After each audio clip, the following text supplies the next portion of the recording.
Hello everyone. अब हम देखते हैं रिलेशन एंड फंक्शन का एक्सरसाइज 2.1 का सारे क्वेश्चंस। इससे पहले हमने एक्सरसाइज 2.1 के सारे बेसिक्स पिछले लेक्चर में हमने अच्छे से करवाया है।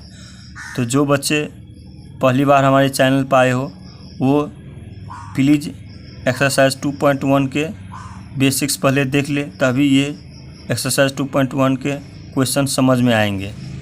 तो स्टार्ट करते हैं एक्सरसाइज 2.1 के क्वेश्चन फर्स्ट कह रहा है कि हमें दो ऑर्डर पेयर दिया हुआ है, ये और ये दिया हुआ है, दोनों इक्वल है। तो हमें फाइंड करने के लिए बोला है find the value of X and Y. तो हमें फाइंड करने के लिए बोला है एक्स और वाई का वैल्यू क्या होगा। तो हमने ये जो दिया हुआ है ये क्या है, ऑर्डर पेयर है।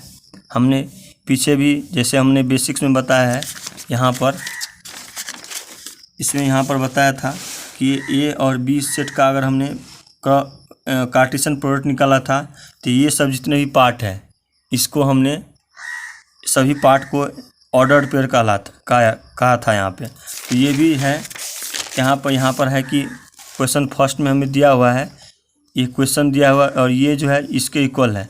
तो ये क्या है, एक ऑर्डर पेयर है, और ये भी क्या है, ऑर्डर पेयर। ये दोनों क्या है, इक्वल है। तो ये पार्ट जो है यानी x/3 + 1 जो है ये एक पार्ट हुआ, ये एक पार्ट हुआ। ठीक उसी तरह से y - 2/3 ये एक पार्ट हुआ। तो ये और ये अलग अलग पार्ट है, और ये एक पार्ट अलग है और ये पार्ट एक अलग है। तो ये जो है अगर हमें x और y का वैल्यू अगर फाइंड करना है तो ये जो पार्ट होता है ये इसके इक्वल होता है, और ये जो पार्ट होता है ये इसके इक्वल होता है। तो अगर हम इसको जो है इसके इक्वल करेंगे और इसको जो है इसके इक्वल करेंगे तो हमें x और y का वैल्यू फाइंड हो जाएगा। तो हमें यहाँ पर क्या दिया हुआ है, इसको इसके इक्वल करते हैं तब x का वैल्यू निकल जाएगा। क्या लिखा, x/3 + 1 = 5/3 है। और है क्या, y -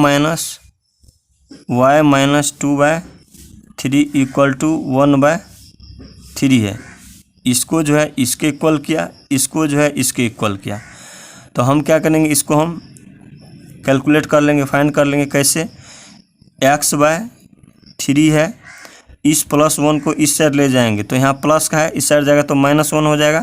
तो 5/3 - 1 तो क्या हो जाएगा, x/3 = ये हो गया 3।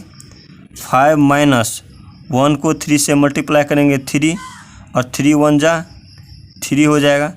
तो क्या हो जाएगा, x/3 = 5 में से 3 गया तो 2/3। अब देखो ये x/3 आया इक्वल है 2/3, तो ये 3 से 3 ये कैंसिल हो जाएगा। तो x = क्या आ जाएगा, 2। तो हमें x की वैल्यू क्या आ गया, 2 आ गया। और y की वैल्यू निकालना है तो y - 2/3 है = 1/3 है। तो इस -2/3 को हम इस साइड ले जाएंगे तो क्या हो जाएगा, माइनस है तो प्लस हो जाएगा। तो y = हो जाएगा 1/3 + 2/3। तो y = हो जाएगा, एलसीएम ले लेंगे, 3 × 1 = 3, 1 × 1 = 1, 1 + 3 × 1 = 3, 1 × 2 = 2। तो क्या हो जाएगा, ये 3 हो जाएगा।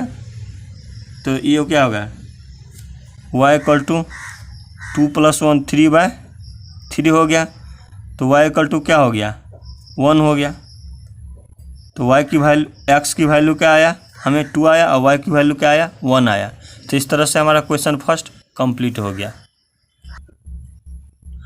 अब हम देते हैं क्वेश्चन 2। क्वेश्चन 2 कह रहा है कि if the set A has 3 elements and the set B 3, 4, 5 then find the number of elements in A × B। हमें सेट A में दिया है 3 एलिमेंट्स, तो लिख देंगे नंबर ऑफ इन A, मतलब नंबर A सेट में एलिमेंट कितना है, 3 है। और सेट B दिया हुआ है, हमें B दिया, कितना दिया है, 3, 4, 5 दिया हुआ है, हमें दिया हुआ है। तो बोल रहा है कि then find the number of elements in A × B। तो हमें पूछ रहा है कि number of elements in A × B, in A cross B हमें क्या पूछ रहा है, हमें पूछ रहा है। तो इसका मतलब ये हो कि number of A cross B हमें पूछ रहा है। तो ये जो होता है हमने पिछले जो है हमने बेसिक में लेक्चर में हमने बताया थी, number of A cross B क्या होगा, नंबर ऑफ़ ए होता है इनटू नंबर ऑफ़ बी होता है। यानी नंबर ऑफ़ ए में जो एलिमेंट होगा इसको मल्टीप्लाई करेंगे नंबर ऑफ़ बी से। तो नंबर ऑफ़ ए में कितना एलिमेंट है, 3 है, इनटू नंबर ऑफ़ बी में कितना एलिमेंट है, 1 2 3, 3 एलिमेंट है, 3 कर देंगे।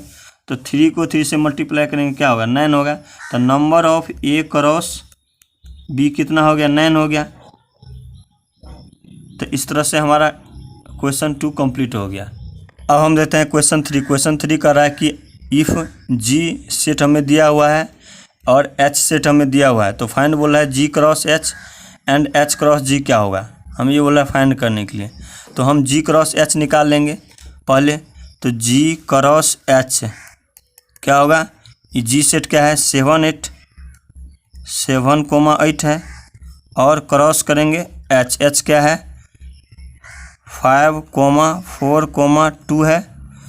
तो इसको हम क्या कर रहा है, इसका कार्टेशियन प्रोडक्ट बोल रहा है निकालने के लिए। तो कैसे निकाल लेंगे, इस 7 को 5 से, फिर 7 को 4 से रिलेशन बनाएंगे, फिर 7 को हम 2 से रिलेशन बनाएंगे, फिर 8 का रिलेशन 5 से बनाएंगे, फिर 8 का रिलेशन 4 से बनाएंगे, फिर 8 का रिलेशन 2 से बनाएंगे, जो लेक्चर में हमने अच्छे से बताया है।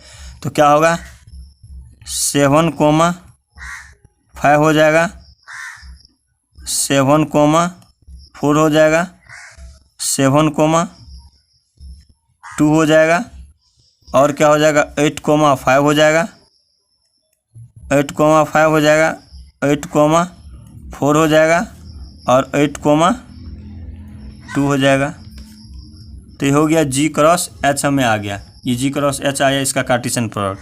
और हमें एच क्रॉस जी हमें निकालने को बोला है, तो एच क्रॉस जी निकाल देंगे। अब यहाँ पर जी क्रॉस एच निकाला था, तो जी यहाँ रखा था, एच रखा था यहाँ पर। तो हम क्या करेंगे, एच को यहाँ रखेंगे और जी को रखेंगे यहाँ, क्योंकि एच क्रॉस जी निकालना है। तो एच क्या है 5, 4, 2 क्रॉस जी कितना है 7, 8 7, 8 है। तो इसका क्रॉस जिस तरह से हम जी क्रॉस एच हमने ये निकाला था, इसका कार्टेशियन प्रोडक्ट, ठीक उसी तरह से जी क्रॉस एच क्रॉस जी निकाल लेंगे। कैसे निकाल लेंगे, एक बार 5 को निकाल लेंगे जी क्रॉस के सभी एलिमेंट से, फिर एक बार 8 को करेंगे, फिर एक बार 4 7 और 7 से करेंगे 4 को, फिर 8 को करेंगे। ठीक उसी तरह से 2 का भी करेंगे 7 से, और 2 का भी करेंगे, फिर 8 से करेंगे। तो क्या हो जाएगा 5 और 7 हो जाएगा, 5, 8 हो जाएगा, 4, 7 हो जाएगा, 4, 8 हो जाएगा, फिर 2, 7 हो जाएगा, 2, 7 हो जाएगा, और 2, 8 हो जाएगा, 2, 8 हो जाएगा। तो ये हो गया एच क्रॉस जी हमें आ गया। तो ये हमारा क्वेश्चन 3 यहाँ तक हमारा कंप्लीट हो गया। हमें यही निकालना था जी क्रॉस एच और एच क्रॉस जी, हमें यही निकालना था। तो अगर कोई पूछेगा इसी क्वेश्चन में अगर कि क्या जी क्रॉस एच और एच क्रॉस जी जो है इक्वल है, इसमें पूछा नहीं है, लेकिन हम इसमें अगर मान लो इस प्रकार का क्वेश्चन अगर पूछते तो कैसे हम इसको सोल्व करेंगे। तो हम क्या बताएंगे कि क्या जी क्रॉस एच क्रॉस जी के इक्वल है। देखो यहाँ पर क्या इक्वल है कि नहीं, यहाँ देखो यहाँ पर क्या है, यहाँ पर क्या है 7, 5 है। तो 7, 5 है, एक इस एच क्रॉस जी में एक ऑर्डर पेयर को देख लेते हैं और एच क्रॉस जी में एक ऑर्डर पेयर को देख लेते हैं। अगर दोनों इक्वल हो गया तो इक्वल हो गया। ये जितने भी हमने अभी बता रहा हूँ ये इक्वल है कि नहीं, वो हमने लेक्चर में भी सही से बताया है। तो जो बच्चे लेक्चर नहीं देखे हैं वो जाके उसको देख सकते हैं, अच्छे से समझ में आ जाएगा। तो यहाँ पर 7, 5 जो है इक्वल है 5, 7 के, कैसे इक्वल है कि नहीं। देखो जैसे हमने ये क्या है एक ऑर्डर पेयर है, तो इसको हम कोऑर्डिनेट ज्योमेट्री में देखते हैं। जैसे हमने यहाँ पर बना लिया 1 2 3 4 5 6 और 7 बना लिया। फिर यहाँ पर 1 2 3 4 5 6 और यहाँ पर 7 बना लिया। तो अगर 7,5 प्लॉट करेंगे हम इस पर 7,5, तो 7 ये एक्स एक्सिस हो गया, ये एक्स एक्सिस हो गया, ये वाई एक्सिस है। तो एक्स एक्सिस में 7,5 करें, ये वाला निकालेंगे अगर हम, तो 7 तो ये हो गया एक्स एक्सिस और 5 क्या है, ये हो गया। तो ये वाला पार्ट जो है, ये जो कोऑर्डिनेट आएगा, ये कोऑर्डिनेट ये क्या हो जाएगा 7,5 हो जाएगा। और फिर 5,7, 5 कौन सा है, ये वाला पार्ट, और 7 कौन सा है, ये वाला पार्ट है, ये वाला पार्ट है। तो ये देखो यहाँ पर इक्वल हुआ है, ये आया है। तो देखो यहाँ पर इक्वल हुआ, ये यहाँ पर आया है 5,7 इसका कोऑर्डिनेट, और इसका कोऑर्डिनेट यहाँ पर आया है। तो दोनों तो इक्वल होगा नहीं।